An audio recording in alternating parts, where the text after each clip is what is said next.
फिर हमें ये डेंटिस्ट्री इतनी महंगी क्यों लगती है? क्योंकि देखें डेंटिस्ट्री आपने जैसे कहा कि प्रोसीजरल वर्क है, इट्स एक्सपेंसिव एज वेल। हर कोई साल में 2 दफ़ा, अभी आपने स्केलिंग का बड़े आराम से कह दिया, हर कोई साल में 2 दफ़ा स्केलिंग नहीं करा सकता, और वो समझता है कि ये तो एक लग्जरी है। एक मैं I am not talking about वो लोग जो मुश्किल से गुजर बसर करते हैं, जिनकी ठीक ठाक सैलरी भी है, वो भी I don't think they go to a dentist that often कि हमने जाके क्या करा, स्केलिंग करके क्या ही करा लेना। फिर एक बहुत स्ट्रॉन्ग पाकिस्तानी मिथ जो मैं बचपन से सुनती चली आ रही हूँ, और फिर जब से मैंने शोज़ करना शुरू की, ये रिसर्च की, तो मुझे क्लियर हो गया कि स्केलिंग कराने से वो दांत हिल जाते हैं, जो अपनी जगह से जो है ना मूव करना शुरू हो जाते हैं। स्केलिंग जो है ना वो ऐसी रगड़े हैं कि आपकी दांतों की ऊपर वाला जो लेयर है ना उसको डैमेज कर देती है।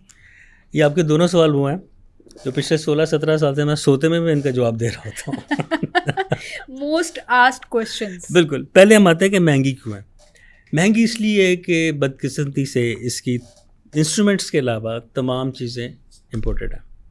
लोकल हमारे सिर्फ इंस्ट्रूमेंट बनते हैं, बाकी इसकी जो फिलिंग्स हैं, इसके जो कॉस्मेटिक्स हैं, इसके जो क्राउन्स के मटेरियल्स हैं, इसके जो फर्नेसेस हैं, जो सब इम्पोर्टेड है, सब इम्पोर्टेड है। पाकिस्तान में नहीं बनते। नहीं, अब जब बनता है आता है तो टैक्सेस होते हैं। हम जब अपने डिस्ट्रीब्यूटर या वेंडर से चीज़ें लेते हैं वो हमें टैक्स डाल के हमें वो देते हैं। हम जब पेशेंट को देते हैं ऑब्वियसली हमने फिर अपना उसमें से सारा एडजस्टमेंट करके, तो इसलिए। लेकिन फिर भी मैं बताऊं कि पाकिस्तान हमारे एकदम साया ममालिक में अभी भी पूरी दुनिया से बिल्कुल सस्ती डेंटिस्ट्री इन्हीं मुल्कों में, हमारे मुल्क में और एकदम साया ममालिक में। इसलिए हमारे रिश्तेदार बाहर से डेंटिस्ट्री का इलाज कुछ भी कराने यहाँ आते हैं। मुझे याद है मेरे अपने रिश्तेदार यूके से यहाँ आए कि जी दांत का क्राउन चढ़वाना था हमारे, तो 3 माह पहले से लोग आ रहे थे। हम डॉक्टर साहब नवंबर की, मतलब उनको वहाँ से यहाँ आने की टिकट और यहाँ के प्रोसीजर की टोटल अमाउंट जो है वो सस्ती लग रही होती है, जो उनकी अपने करके भी पैसे बच जाते हैं। अभी कल मैंने एक बच्चे का काम किया, वो कह रहा कि मुझे यूएस में सिर्फ बताने का कि आपके मुंह में ये गड़बड़ है, जो कि मैंने पूरे ट्रीटमेंट के भी उससे कम पैसे लिए, तो उसने कहा उसने सिर्फ मुझे कंसल्टेशन के $500 ले लिए थे।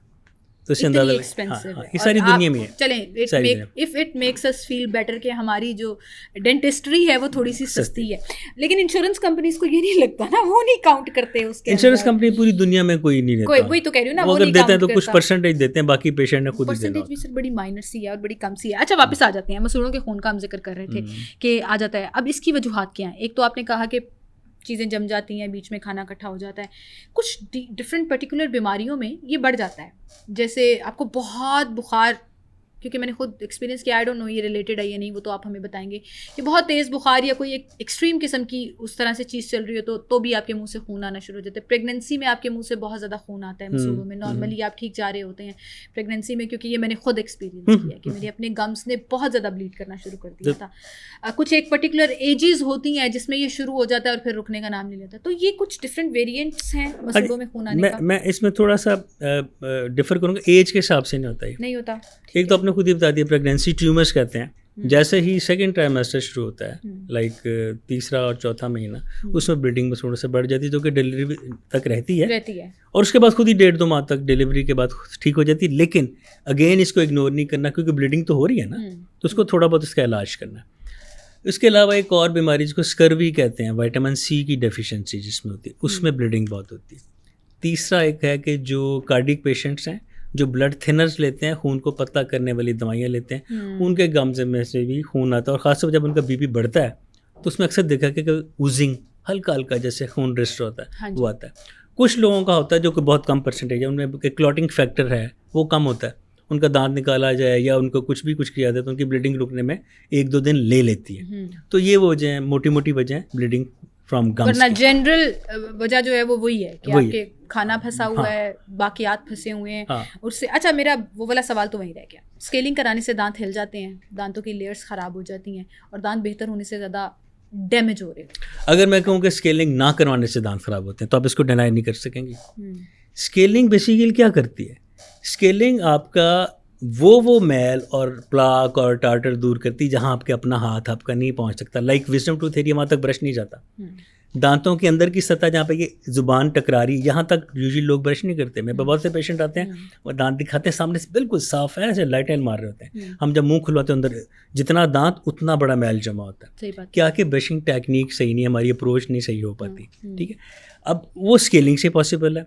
और आप इसको दांतों पे ना बड़े ये सख्त तरीन हिस्सा है, ये बड़ी देर से ख़राब होता है। ये रातों रात, ये नहीं कि अब सुबह उठे तो आपके दांत ख़राब है, नहीं, ये महीनों पे मुहित एक सिलसिला है। सही है। अब रही जहाँ तक बात कि स्केलिंग कराने से दांत हिल जाते हैं, तो मैं इस प्लेटफॉर्म से ये भी अवेयर करना चाहूँगा कि ऐसे डॉक्टर के पास जाएँ जो क्वालिफाइड हो, जिसके क्लिनिक के बारे उनके नाम के साथ BDS लिखा हो, bachelor dental surgery, PMDC number लिखा हो, PMDC वेरीफाइड हो, पंजाब हेल्थ केयर कमीशन से रिकगनाइज्ड हो, या जिस भी सूबे में उस सूबे के हेल्थ केयर कमीशन से रिकगनाइज्ड हो, वो आपका काम कभी ख़राब नहीं करेंगे। क्वैक्स क्या करते हैं, जो अताई हैं, आमतौर पर किसी डेंटिस्ट के साथ 5-6 माह गुजारे, साल गुजारा, उसके बाद अपना सो कॉल्ड इन्वर्टेड कॉमा शुरू, क्लिनिक इन्वर्टेड का बंद, क्लिनिक खोल लेते हैं। हाँ। ये आमतौर पे मज़ाफ़ात में चलता है। लाहौर के अंदर भी जो अंदरूनी के इलाके में भी हैं, बहुत जगह हैं सर, बहुत से ऐसे डेंटिस्ट्री के क्लिनिक्स हैं जिनको देख के आपको लगता ही नहीं है कि ये एक्चुअली एक ऑथेंटिक जगह होगी जहाँ पे जाके आप अपने दांतों का इलाज करा सकते हैं। As far as scaling is concerned, हम जब स्केलिंग करते हैं, हम अल्ट्रासाउंड एक वाइब्रेटिंग टिप होती है जो कि सिर्फ वाइब्रेट करके साफ़ करती है, क्वैक्स रगड़ के साफ़ करते हैं। हाँ। अब जब बर्तन को रगड़ेंगे आप, मैल तो साफ़ होगी, बर्तन की पहली लेयर भी जाएगी। सही बात। इसी तरह क्वैक रगड़ के साफ़ करते हैं तो मैल तो साफ़ होता है, दांत का एनेमल भी उड़ता है, और वो सस्ता भी होता है, लेकिन अल्टीमेटली इन लॉन्गर रन वो नुकसानदेह होता है। आप फिर उसमें क्या, पानी तो दूर की बात है, ये मुंह से सांस लेते वो भी ठंडा लगता है, सेंसिटिव हो जाते हैं। सेंसिटिव। अच्छा, स्केलिंग के बाद वाकई में सेंसिटिव हो जाते हैं, चाहे प्रोफेशनल तरीके से कराई जाए। हाँ, या मतलब कुछ पेशेंट्स में जिनके ऊपर मास्क हो रहा या गम रिसेशन इतना फैल गया हो कि दांतों का वो सेंसिटिव हिस्सा जो मैल ने घेरा हुआ था, आपको मैल ने घेरा, मैल आपको ठंडा नहीं लग रहा, आपने मैल साफ करवाई, वो एरिया एक्सपोज हुआ, ठंडा लगना शुरू हो गया। सही बात। तो ये भी लोग डरते हैं, लो जी स्केलिंग करावाएंगे तो ठंडा लगेगा। उनको हम फिर बताते हैं ये थोड़े दिनों तक है, हम उनको फिर डिसेंसिटाइजिंग माउथ वॉशेस देते हैं स्केलिंग के बाद, जिससे उनके दांतों में 6-7 दिन के बाद ठंडा गर्म लगना खत्म या कम हो जाता है, और फिर उसके बाद नेचुरल फॉर्म में वो नेचुरल फॉर्म में आ जाता है सारा कुछ। अच्छा, बार बार हम दांतों की मैल का जिक्र कर रहे हैं, एक आम आदमी दांतों की मैल को कैसे पहचान सकता है? वो पीले रंग की होती है, काले रंग की होती है, कुछ लोगों के दांतों में हरे रंग का भी बिल्कुल जमा हुआ होता है। इसकी पहचान कैसे हो सकती है? मतलब व्हेन डू यू नो कि अब मुझे स्केलिंग करा लेनी चाहिए, थोड़े थोड़े पैसे जोड़ लेने चाहिए? नहीं, इतनी भी महंगी नहीं होती तो पैसे अभी उसके ऊपर भी आ रही हूँ मैं क्योंकि ये एक हवा है ना, लोगों को लगता है वो ये बड़ी महंगी है जी, मैंने इतने पैसे नहीं लगाने।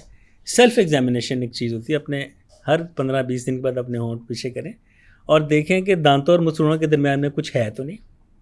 ठीक है।